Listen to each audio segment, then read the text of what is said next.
Today I'm out on the streets in Bangkok with the A6600 in the kit lens, which is 16 to 50mm.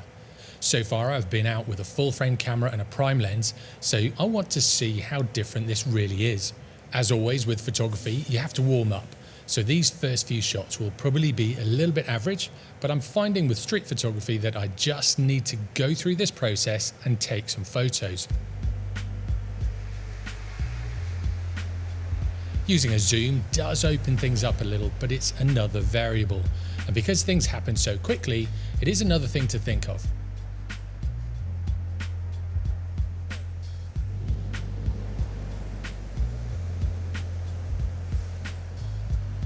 I always seem to get these shots without people in when warming up, so I need to be a little bit more patient when doing these shots at the start. If I'd have just waited here a little bit longer, I bet someone would have walked around the corner and I would have got a really nice shot with their reflection in this wet floor.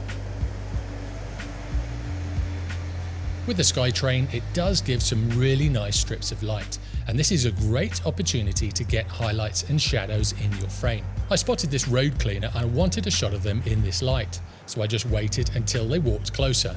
Then I just carried on focusing and shooting. I kind of like this last one.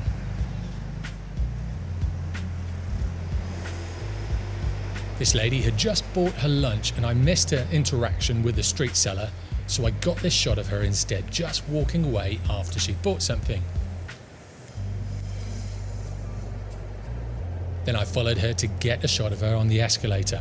Now luckily she turned around, and this is another one I really like. I've already mentioned it, but the SkyTrain does give some really interesting highlights and shadows, and here the structure is above, making the light wrap around, enlightening this guy from the back and the front, but not the top.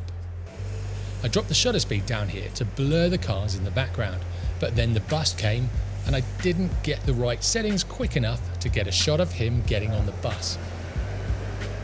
There always seems to be things going on in these big cities, even during these quieter times, from people walking to tuk-tuk drivers waiting for customers, and I tried to capture that in this one frame.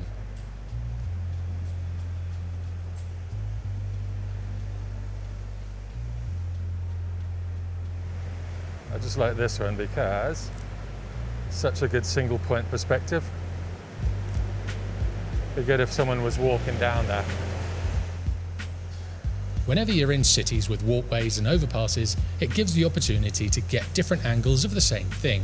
This is the same street from above, and I think this would look great at night, so I'm definitely marking this location in Google Maps so I can come back at night when I get that opportunity.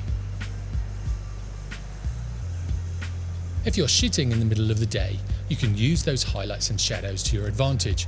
I'm not sure if this one works, but it's all about experimenting with the shots that you take and not being scared to take a lot of shots.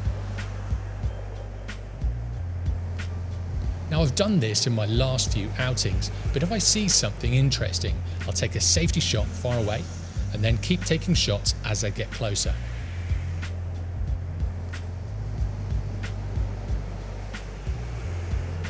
This last one is another shot that I like. Maybe it would be better with a blurred car in the background showing that motion, but I kind of like it the way it is. Now this next one is a little hard to see, but there was a beam of light hitting the street, so I was waiting for cars and bikes to ride through that light.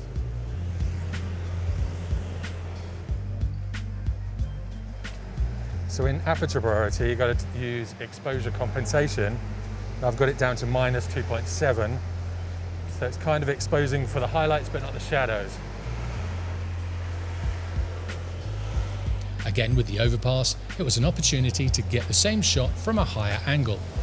Just need a bike where that car was. Probably too many. Way too many.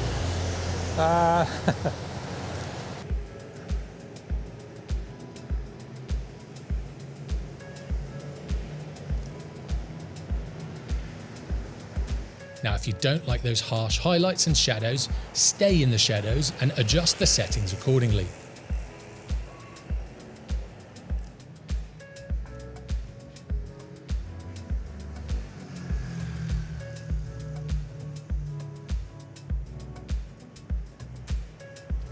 Also, finding different coloured walls is a fun one to try. I took so many shots here and only just about got this one.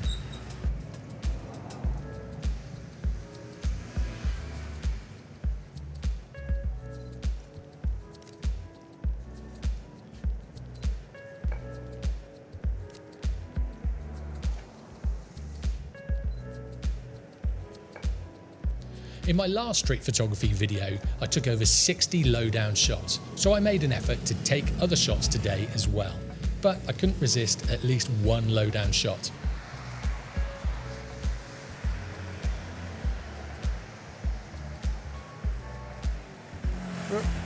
Nearly walked into it.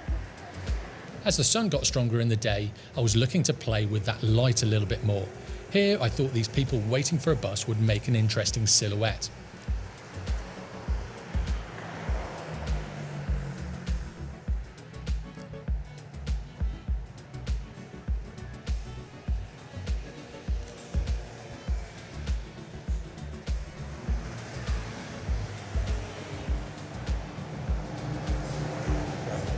And of course, there are so many really interesting shots in Bangkok, and I can't resist taking a shot like this.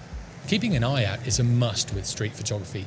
Sometimes I was walking past something and then I'd spot it, but then I'd go back to it. This lady was talking to someone on a bike, and so I grabbed a quick shot of her. And then this guy was crossing the street.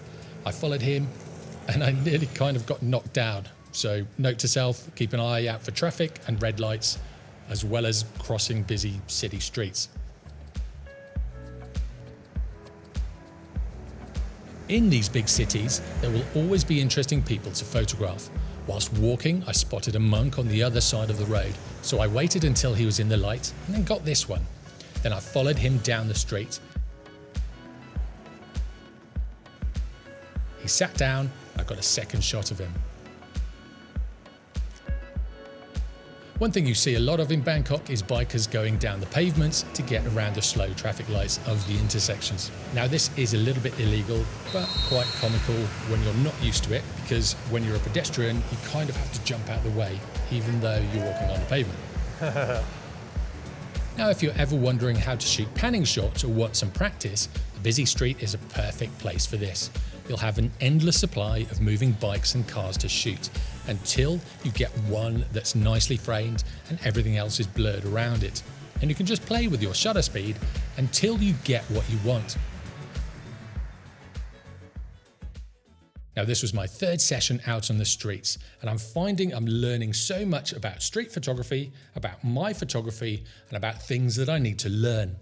Today, I found that even though it might seem like a good idea to have a zoom lens, there were a few times where I was thinking about what focal length to use instead of just getting the shot.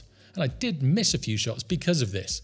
A prime lens takes out this one variable, so you just have to think about the framing and not worry about zooming in or out. And with street photography, it does seem like you're grabbing those moments. Now, on the flip side of this, when you are shooting with a prime lens, sometimes you'll want to shoot wider than the actual lens that you have.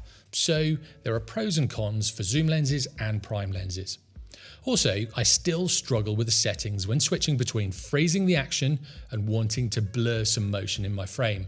So I think I'll be using the mode dial to switch between aperture priority for those fixed shots and then shutter priority when I want to blur some of that motion or when I want to do a panning shot. Now, even though I've spoken about the downsides of a zoom lens, I think I'm going to take it to an extreme the next time I go out with a super zoom, just to see how different that is compared to the kit lens. This will really test how I feel about zooms over primes for street photography. Now, if you enjoyed this, click on this one next to see some of my other street photography videos, and be sure to subscribe for weekly videos on everything photography. I'll see you next time.